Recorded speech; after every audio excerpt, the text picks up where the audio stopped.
జాబ్స్లో prepare అవుతున్నారు, ఏ job prepare అవుదాం అనుకుంటున్నారో దానికే ఫైనల్గా ప్రిపేర్ అవుతుంది. గివ్ అప్ ఇవ్వద్దు, ఒక కాన్సన్ట్రేట్గా ఒక రోజు ఫోకస్ చేస్తే ఈ రోజు రాకపోతే నెక్స్ట్ ఎప్పుడే వేరే రోజు ఖచ్చితంగా వస్తుంది రిజల్ట్. దాని అయితే ఇంకా పక్కా, అందులో అయితే నో డౌట్. కానీ మీరు ఫోకస్ లేకుండా ఒక రోజు ఉండే సర్వే డబ్బులు కట్టారు ఇంట్లో వచ్చి చదివేసి అలా మళ్ళీ కాన్సన్ట్రేట్ చేసుకున్నానంటే మరి నేను చెప్పలేను.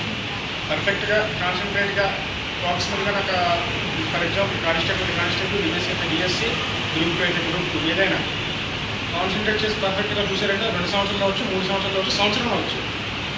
మెయిన్ డ్రాబ్యాక్ ఏంటంటే మనకి ఇన్ టైమ్ నోటిఫికేషన్స్ ఉండవు. ఒక నోటిఫికేషన్ మిస్ అయిందా మినిమం 3 years. నేను 2016 ఫస్ట్ నోటిఫికేషన్ వచ్చినప్పుడు వచ్చాను, నాకు ఒక కొత్తగా ఏం తెలియదు, ఏంటి మెంటర్షిప్ ఏంటి ఎలా చదవాలి అనేది తెలియలేదు నాకు. ఆ నోటిఫికేషన్ మిస్ చేసుకున్నాను. మళ్ళీ 2018లో నోటిఫికేషన్ వచ్చింది, అది 2 monthsలో పోయింది. ఎస్సీ కూడా అయింది, కానిస్టేబుల్ అది మిస్ అయింది. మళ్ళీ తెలంగాణ ట్రై చేశాను, అక్కడ కూడా సేమ్ అదే రిజల్ట్. మళ్ళీ 3 years అలా కంప్లీట్ అయిపోతుంది. ఒక నోటిఫికేషన్ మిస్ అయిన గ్యాప్లో మళ్ళీ 3 years అయిపోతుంది పక్కా, దానికైతే నో డౌట్.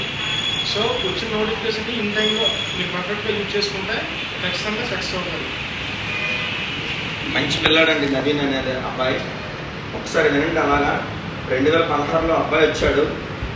2016లో వస్తే క్లాసులు ఎలా అయ్యాయంటే సోమ మంగళ బుధ ఒక షెడ్యూల్ 9 to 6 అయితే పిల్లలు 5కి వెళ్ళిపోయి హాస్టల్ అతని తాలూకా పర్యావరణంలో వాళ్ళు ఈవెంట్స్ ప్రిపేర్ అయ్యేవాళ్ళు బాగా. తర్వాత ఏంటంటే మనకి షెడ్యూల్ ప్రకారంగా 3 days అవుతాయితే 3 days అయ్యేది. అన్నీ బాగానే అవుతున్నాయి. ఇప్పుడు తను చెప్తుంటాడు, నాకు బాగా గుర్తు ప్రతి విషయం కూడా. హిస్టరీ అనేది 1 dayలో కంప్లీట్ చేశారండి ఒకసారి. సార్ హిస్టరీలో 1 day కంప్లీట్ చేస్తే నేను అప్పట్లో కాపు కార్పొరేషన్ బీసీ వెల్ఫేర్లో కొంచెం బిజీగా ఉన్నాను. అబ్బాయి ఒక్కడే వచ్చాడు, సార్ అన్నీ బాగున్నాయి సార్ క్లాసెస్, హిస్టరీ 1 dayలో కంప్లీట్ చేస్తారు సార్, బాగా చెప్పాడు సార్. ఆయన 1 dayలో కంప్లీట్ చేసేస్తారు సార్. తర్వాత అతనికి ఎక్కడో వేరే దగ్గర షెడ్యూల్ ఏదో ఉన్నారన్న, అదే 1 dayలో కంప్లీట్ చేసే వెంటనే మా రాధాకృష్ణ నేను అడిగాను అనమాట, తమ్ముడు నాగేంద్ర ఉండేవాడు ఇక్కడ. అవునన్నయ్య కంప్లీట్ అయ్యి ఇప్పుడు 1 dayలో కంప్లీట్ చేస్తే వాళ్ళు ఏమవుతారో మనం నమ్ముకొని వచ్చారు వాళ్ళు. అయితే ఏం చేద్దాం అంటే అప్పట్లో ఫ్యాకల్టీ బాగా రేరండి, హెచ్ఓడిలో ఉన్నప్పటికీ కూడా బాగా రేర్ అనమాట. అయితే ఏం చేసామని కర్నూలు నుంచి రవిప్రభాస్ గారు బాగా చెప్తారని ఒక అబ్బాయి డిఎస్సి స్టూడెంట్ మనకు చెప్పారనమాట. రవిప్రభాస్ సార్ అన్న చాలా బాగా చెప్తారు, మీరు ఒకసారి అతను కాంటాక్ట్ చేయండి అన్నారు. నేను కాంటాక్ట్ చేశాను. సార్ అప్పటికి మంచి బిజీగా ఉన్నారు. అంటే అతను డిఎల్ గవర్నమెంట్ డిఎల్లో నాకు కూడా షెడ్యూల్ బిజీగా ఉందండి నాయుడు సార్ అని ఏదో చెప్తున్నప్పటికి కూడా సార్ ఇది పరిస్థితి, పిల్లలకైతే న్యాయం జరిగింది కానీ హిస్టరీలో న్యాయం జరగలేదు, మీరు ఏం చేస్తారో తెలియదు నాకు అని చెప్తే ఆయన సోమవారం నుంచి ఆదివారం వరకు కంప్లీట్ చేసి ఆదివారం నాడు ఏం చేశారంటే 4 o'clock అప్పుడు ట్రైన్లు 2 trains అనమాట, అది రిజర్వేషన్ చేసి ఆయన మర్చిపోయి వెళ్ళారు అనమాట. ఆ బాగా గుర్తుంది తను చెప్పేది, సార్ క్లాసులు ఏమైనా హిస్టరీలో న్యాయం జరగకపోయినప్పటికీ కూడా మీరు 2 ఫ్యాకల్టీతో చెప్పించారు సార్, నేనేదో జాబ్ కొడతాను సార్ ఇప్పుడనే అనే మాట చెప్పారు. ఏమంటారు కాదా? అయితే తను కూడా చాలా చిన్న పిల్లాడు, వచ్చేటప్పుడు డిగ్రీ చదివి వచ్చాడు, ఇంటర్ చదివి వచ్చాడు, అప్పటికే ఎంఎస్సీ అయిపోయింది. వెరీ గుడ్, అప్పటికే ఎంఎస్సీ అయిపోయింది. సరే అప్పుడు నేను క్వాలిఫికేషన్స్ ఏం అడగలేదు, నేను ఒకటే చెప్పాను పిల్లలకి, అమ్మ హార్డ్ వర్క్ చేయండి, డే 1లో వచ్చిన రోజు మనకి జాబ్ రావాలంటే చాలా క్రిటికల్ పొజిషన్.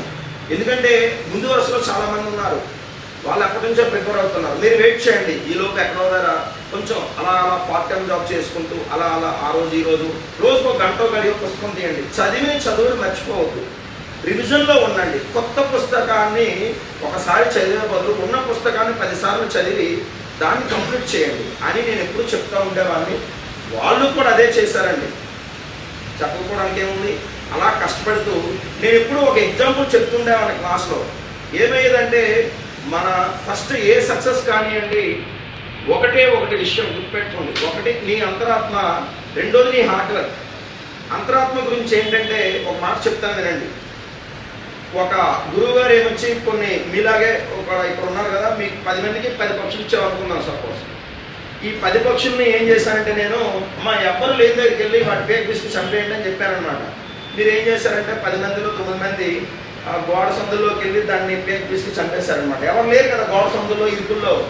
ఒకనొక విద్యార్థి ఏం చేస్తాడంటే గోడ సందుల్లో ఎవరో ఒకరు ఉన్నారు అని చెప్పేసి అడవులోకి వెళ్ళిపోతాడు. అక్కడ అయితే ఎవరు ఉండరు కదని. అడవులోకి వెళ్ళేటప్పుడు ఏంటంటే ఆ పక్షి తాలూకా పేక మీద ఇలా నుడిమేటప్పటికి పక్షి కన్నులో నుంచి ఒక సమాధానం వస్తుందంట. నన్ను నువ్వు చంపుతున్నావు కదా, మరి నీ అంతరాత్మకు తెలియకుండా ఉంటుందా అని ఆ పక్షి కళలో ఒక ప్రశ్న ఒక సమాధానం రెండు కనబడతా ఉంటాయన్నమాట. ఆ పక్షి కళలో ఎవరైతే శిష్యుడు ఉన్నాడో చంపేద్దామని ప్లాన్ చేసుకుని అడవుల్లో పనుల్లో వెళ్ళాడంటే, ఇక్కడ అడవి అనేది ఏంటంటే చాలా దూరం అన్నమాట. చాలా దూరం. మీరు ఎక్కడో శ్రీకాకుళం, విజయనగరం చాలా దూర ప్రాంతం, ఇక్కడ నెల్లూరు, చిత్తూరు నుంచి కూడా వచ్చే పిల్లలు ఉన్నారు. ఏం చేస్తున్నారంటే అంతరాత్మ అనేది ఏంటంటే, నీ అంతరాత్మ నీకు సంబంధం, నేను వచ్చిన పని ఏంటి, చేసిన పని ఏంటి అంటే నీకు అక్కడ క్రమశిక్షణ తెలియజేస్తుంది. అక్కడ విషయం అనేది నీ కమిట్మెంట్ ఏంటి, నీ డెడికేషన్ ఏంటి, నీ తుది అడిగి ఏంటి, నీ తుది అడిగి ఏంటి అనేది కూడా నీకు ఇచ్చేస్తుంది అనమాట. అక్కడ నీ అంతరాత్మ గురించి స్మాల్గా చెప్పారనమాట. రెండోది ఏంటంటే హార్డ్ వర్క్ అనేది ఎలా ఉండాలంటే, ఒక పక్షి గుడ్లు అనేది సముద్ర ఒడ్డున అలా పెడతా ఉంటుంది. ఆ గుడ్లే నుంచి సముద్రుడు వచ్చి పట్టుకెళ్ళిపోతూ ఉంటాడు అనమాట. అంటే నీళ్లు కెరటాలు వచ్చి అలాగా నదిలోకి సముద్రంలోకి కొట్టుకుపోతాయి. కొట్టుకుపోయినటువంటి గుడ్లు ఎలాగైనా తీసుకురావాలని తపన పక్షిలో కనబడుతూ ఉంటుంది అనమాట. ఆ తపనకి ఏం చేస్తుందంటే కోపం, నా గుడ్లు నా పిల్ల వెళ్ళిపోయింది సముద్రంలోకి అని చెప్పి ఏం చేస్తుందంటే ఆ గుడ్లని ఎలాగైనా కాపాడుకోవాలని చెప్పి ఒడ్డు మీద ఉన్నటువంటి ఇసుకను తీసి ఆ రెక్కల సైకిల్లో చేసుకొని ఏం చేస్తుందంటే రెక్కలతో కొద్ది ఇసుకని సముద్రంలో ఎలాగైనా సరే సముద్రాన్ని కప్పేసి గుడ్లని పైకి తీసుకొద్దామని ఉంటుంది. అందరూ చూస్తే ఈ పక్షికైనా పిచ్చా అనుకొని అందరూ వెళ్ళిపోతుంటే పైనుంచి గరుత్మంతుడు వెళ్ళిపోతాడు అనమాట. ఆ గరుత్మంతుడు ఏంటంటే పైనుంచి చూస్తే ఏంటి ఈ పక్షి ఇలాగా సముద్రం ఒడ్డున ఉన్నటువంటి ఇసుక తీసి సముద్రం వేస్తుంది, ఏంటి దీని తపన ఏంటి, దీని తాలూక కాన్సెప్ట్ ఏంటి అనేది అతను పైనుంచి దిగుతాడు అనమాట. ఎప్పుడైతే గరుత్మంతుడు అనేవాడు ఎవరో విష్ణుమూర్తి వాహనం దిగేసరికి ఇప్పుడు చూడండి, ఒక ఐఏఎస్ తాలూకా సెక్రటరీ లేదంటే అదే సెక్రటరీ మీన్స్ సుపీరియర్ ఐఏఎస్ పిఎన్ఐ ఎవరో వస్తే మనకి ఆటోమేటిక్గా ఏమవుతుంది, కలెక్టర్ వచ్చినంత పని అవుతుంది కదా. అలాగే విష్ణుమూర్తి వాహనమైనటువంటి గరుత్మంతుడు వచ్చేసరికి ఏమవుతుందంటే అందరిలో భయం వస్తుంది అనమాట. సముద్రంలో కూడా భయం వచ్చి అప్పుడు లోపల ఉన్నటువంటి గుడ్లు ఇస్తుంది. ఇక్కడ కథ అనేది కాదు, ఇక్కడ అది ఉపనిషత్తులో ఉన్నటువంటిది. అప్పుడు ఆశ్రమంలో ఉండేటప్పుడు మా గురువు గారు చెప్పినటువంటి కథ, అది మీకు ఉపయోగపడుతుందంటే తీసుకోండి, ఓకేనా. అయితే ఇక్కడ జరిగే విషయం ఏంటంటే హార్డ్ వర్క్ నెవర్ ఫెయిల్స్ అని చెప్తున్నాను.